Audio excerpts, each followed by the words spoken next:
Cinema నటుల్ని తెర మీద చూడడం, వాటిని ఆనందించడం. కానీ ఈ మధ్య సినిమా వాళ్ళతో సినిమా హాల్లో ఉండాల్సి వస్తుంది. నిజ జీవితంలో నటుల్ని కలవడం, అందులో బాగా హృదయానికి దగ్గరగా ఉండేటువంటి వాళ్ళని కలవడం చాలా ఆనందంగా ఉంది. దిస్ క్రెడిట్ గోస్ టు మా రాజశేఖరు. అర్ధరాత్రి చాటింగ్ చేస్తాడు, అర్ధరాత్రి ఫోన్ చేస్తాడు.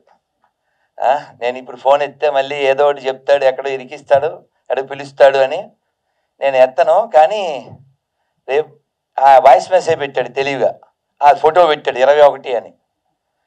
నేను వినేసం వచ్చింది, నేను రేపు వెళ్ళిపోతాను, ఏమనుకోక నన్ను, నేను రాలేను, ఎక్కడో ఉంటాను పల్లెలో అని చెప్తే వాయిస్ మెసేజ్ పెట్టాడు, కాదు గురుగారు ఎల్లుండే 17 అని. బతికిచ్చావు, నన్ను నీళ్ళు పోసావు అని. అది ఈ కార్యక్రమానికి రావడం, భరణి గారు ఇందాక చెప్పినట్లు గులాబీలు ఇక పైన పోస్తాయి. ఎందుకంటే భరణి గారి ప్రస్తావన ఒకటి తేవాలి. వాళ్ళ నాన్నగారు ఆయన ఒక ఉద్యోగం చేయించారు, ఆ పెయిన్, చెయ్యి పుండు పడిపోవడం, ఇవన్నీ విన్నాం. అలాగే నో పెయిన్ నో గెయిన్. కాబట్టి ఆ పెయిన్ నువ్వు తీసుకున్నావు, ఇకపైన అంతా గెయిన్ ఉంటుంది, నీ బ్రెయిన్ అలా వాడేవు. కాబట్టి చక్కగా ఈ సినిమా థీమ్ ఏమిటి అని చెప్పాడు. ఇలాంటి సినిమాలు ఇంకా ఇంకా రావాలి. ఎందుకంటే అలాగే ఇప్పుడు భరణి గారు ఇంకో మాట చెప్పారు, ఒక్కడే, వాళ్ళ నాన్నగారు చెప్పిన మాట, ఒక్కడే ఉంటారా ఫ్రెండ్ అని. ఆ ఒక్క ఫ్రెండ్ ఎవరనేది భగవద్గీతలో చెప్పారు, భగవద్గీతలో చెప్పారు. ఇందులో కూడా ఈ డాక్టర్ క్యారెక్టర్ వేసిన మా అశోక్ గారు ఆ పాత్ర కృష్ణుడి పాత్ర, ఆశీష్ వచ్చి అర్జునుడి పాత్ర. మనందరికి కూడా లోపల ఉండేటువంటి హృది సన్ని విష్ణు అని చెప్తారు భగవద్గీతలో. అలాంటి బెస్ట్ ఫ్రెండ్ మనందరి లోపల ఉన్నాడు. మనం చాలాసార్లు విన్నాం కూడా, ప్రపంచం అంతా మనం వాళ్ళని ఏదో నటులు అని అనుకుంటాం, కానీ మనకంటే వాళ్ళు బాగా నటించలేరు. అవునా కదా? అవునా కదా? మనం రోజు నటిస్తాం, వాళ్ళు ఓన్లీ సినిమాలోనే నటిస్తారు. అవునా కదా? అందుకనే భగవద్గీతలోనే చెప్పారు, జంతరగాడు బొమ్మలను ఆడించు రీతి మనందరినీ భగవంతుడు ఆడిస్తూ ఉంటాడు. మనం ఎప్పుడైనా కొమ్ములు విసిరితే ఓడిస్తూ ఉంటాడు. అందుకని వినయంగా ఏ విజయం వచ్చినా వినమ్రతతో తీసుకుంటూ మనం ఇంకా ముందుకెళ్ళాలి. అలాగే వీరేష్ గారు, రాజశేఖరు, వీళ్ళ బ్రదరు, వీళ్ళందరూ నిన్న వచ్చి కలిశారు. అమ్మా ఆ విషయం ఉంది, ఎందుకంటే ఒక పర్టిక్యులర్ విషయం ఉంది. అనంతపురం జగన్ గారు మీ అందరితో నన్ను ఒక మంత్రం చెప్పించమన్నారు. ఎందుకంటే ఏదైనా కార్యక్రమం జరిగినప్పుడు విఘ్నం రాకూడదు. విజయం వస్తే ఏమవుతుందంటే ముందుకెళ్తాం, విఘ్నం వస్తే డీలా పడతాం. మన అందరం అప్ అండ్ డౌన్స్లో అప్సెట్ అయిపోతుంటాం. కానీ వాస్తవానికి ఎప్పుడైనా ఒక ఫెయిల్యూర్ వస్తే అప్సెట్ అవ్వకూడదు, అప్పలోకి వెళ్ళి సెట్ అవ్వాలి. అలా అవడానికే నీ ప్రయత్నం. అలాగే సెట్ అవుతావు, తర్వాత హిట్ అవుతావు. గట్స్ ఉన్నాడు హిట్స్ ఇవ్వగలడు అని నిరూపించుకుంటావు కూడా. సో ఈ సినిమా రేపు 21 హిందీలో ఏమంటారు? ఇక్కీసే కదా. సో చిక్కీస్ తింటూ ఇక్కీస్తున్నాడు, మనం అంతా లక్కీస్ అవుదాం. సో నేను రాలేకపోవచ్చు, ఎక్కడ ఉంటాను, కానీ ఇది స్నేహం విషయంలో హద్దులు ఎదురా అంటూ అద్భుతమైనటువంటి టైటిల్ పెట్టారు. ఎందుకంటే మనందరం కూడా చాలా సాధించగలం. స్వామి వివేకానంద చెప్పారు, ప్రతి జీవిలో కూడా దివ్యత్వం గర్భితంగా ఉంది, దీన్ని వెలికి తీయడమే మానవ జీవిత లక్ష్యం. మనం ఎంత సాధించినా ఇంకా చాలా సాధించగలిగే కెపాసిటీస్ ఉన్నవాళ్ళం. కాకపోతే లేజీ అయిపోయి, క్రేజీ అయిపోయి మన యొక్క శక్తిని మనం మర్చిపోతుంటాం. కాబట్టి మనలో ఉన్నటువంటి ఈ శక్తిని మనం బయటికి తెచ్చుకుని, మనం ఎందుకు వచ్చామో ఈ భూమి మీదకి అది ఫుల్ఫిల్ చేసి వెళ్ళాలి. ఆ ప్రయత్నంలో భగవద్గీత మనకి చాలా తోడ్పడుతుంది. మా అనంతపురం జగన్ గారు ఒక శ్లోకం చెప్పన్నారు, మనం అందరం చెప్పే ప్రయత్నం చేద్దాం. ఉగ్రం, ఈ సినిమా విజయం పొందాలని నరసింహస్వామిని మనం ప్రార్థిస్తూ, ఉగ్రం వీరం మహా విష్ణుం జ్వలంతం సర్వతోముఖం నరసింహం భీషణం భద్రం మృత్యుం నమామ్యహం శ్రీ నరసింహ. జై నరసింహ, జై జై నరసింహ. ప్రహ్లాదేశ జయా పద్మ ముఖా పద్మ భృంగో. హరే కృష్ణ హరే కృష్ణ కృష్ణ కృష్ణ హరే హరే, హరే రామ హరే రామ రామ రామ హరే హరే.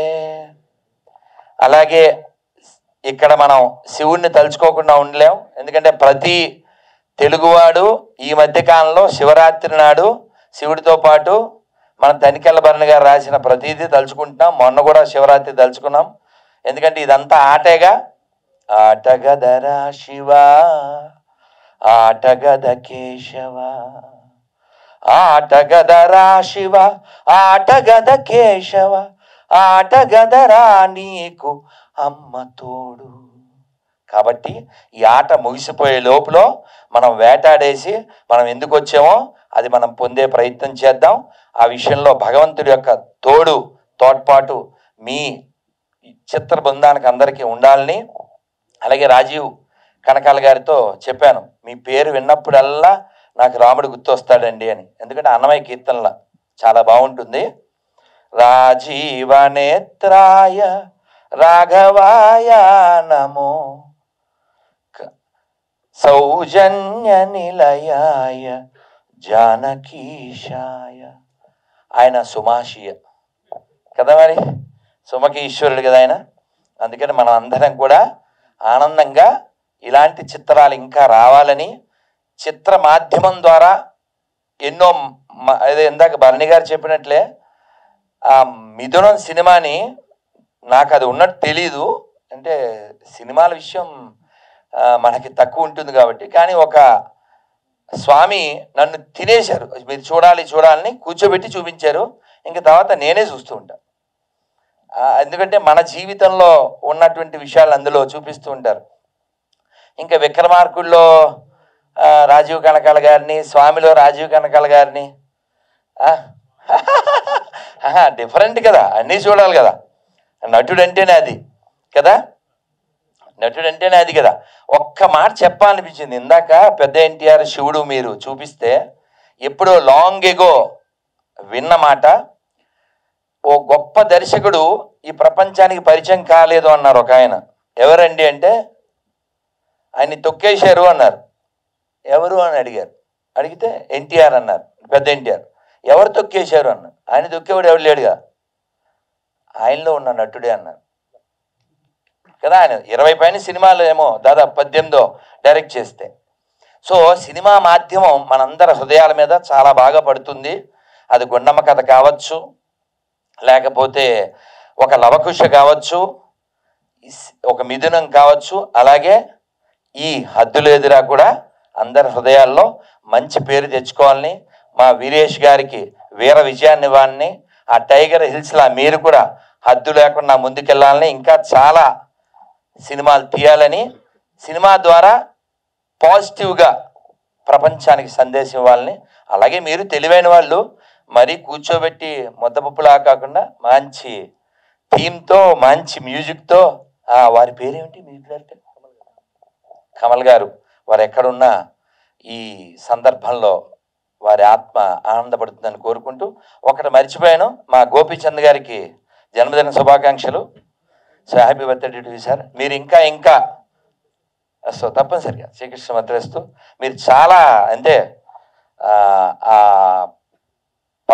అంటే నేను ఆ సినిమా కొంచెం చూశాను, బిట్టు వీరసింహారెడ్డి. అదొక వస్తుందిగా ఒక మాట, సాహసం రాజసం అది బాగుంటుంది. అలా మనందరం కూడా చాలా గొప్ప వాళ్ళకి వారసులం, అది మర్చిపోకండి. ఈ నేల చిన్న నేల కాదు, చాలా గొప్ప వాళ్ళు పుట్టిన నేల. ఒక్క ముక్క చెప్పి నేను ముగిస్తాను. పల్లెటూరి పిల్ల అనే సినిమా 52లో వచ్చింది. ఇందులో చాలామంది పుట్టిండ్రు, బహుశా మాకు పెద్దనాన్నగారి లాగా మీరు అప్పుడు పుట్టారు. సో మా పెద్ద దిక్కు ఇక్కడ. సో అందులో ఒక పాట ఉందండి, చాలా అద్భుతం. రచించిన ఆయన ఒక కమ్యూనిస్టు, ఆయన పేరు కృష్ణ గారు, మంగళగిరి ఎమ్మెల్యే అప్పుడు. ఏమిటంటే అది, వీర రక్తపు ధార వారవోసిన సీమ, పలనాడు నీదెరా వెలనాడు నీదెరా, బాలచంద్రుడు చూడ ఎవడోయి, తాండ్ర పాపయ్య గూడ నీవోడోయ్, తాండ్ర పాపయ్య గూడ నీవోడోయ్. ఆ పాట చివరిలో చెప్తారు, స్వతంత్రం వచ్చిన కొత్త కాబట్టి, ఓ తెలుగోడా నువ్వు చొక్కాని అయి ఈ దేశ నావను నడపాలి అని. అలా పివి నరసింహారావు గారు లాంటి వారు నడిపారు. అలాంటి వారికి మనం ఆ గౌరవాన్ని కూడా కొనసాగిస్తున్నాం. అలా ఈ తెలుగు నేల మీద చాలామంది మనకు ఆదర్శప్రాయులు ఉన్నారు. మనం కూడా వారి బాటలో నడిచి మన ధర్మాన్ని, మన సంస్కృతిని మర్చిపోకూడదు. తెలుగువాడికి దేనికి అతను ఒక సింబాలిక్ అంటే చెప్పారు, తెలుగువాడికి బాగా తెలిసింది ఏమిటంటే పంచ కట్టడం, పంచి పెట్టడం, పంచాక్షరి జపించడం.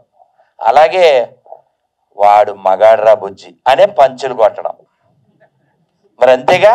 సో ఇక్కడ రాజశేఖర్ త్వరలో భరణి గారు ఈ ధరణ మీద ఇచ్చిన ఆ గొప్ప డైలాగ్కి వీడు మగాడ్రా బుజ్జి అలా అనిపించుకుంటాడు. అది ఆశిస్తూ thank you very much. Har Har Mahadev, Shambho Shankar. Thank you very much.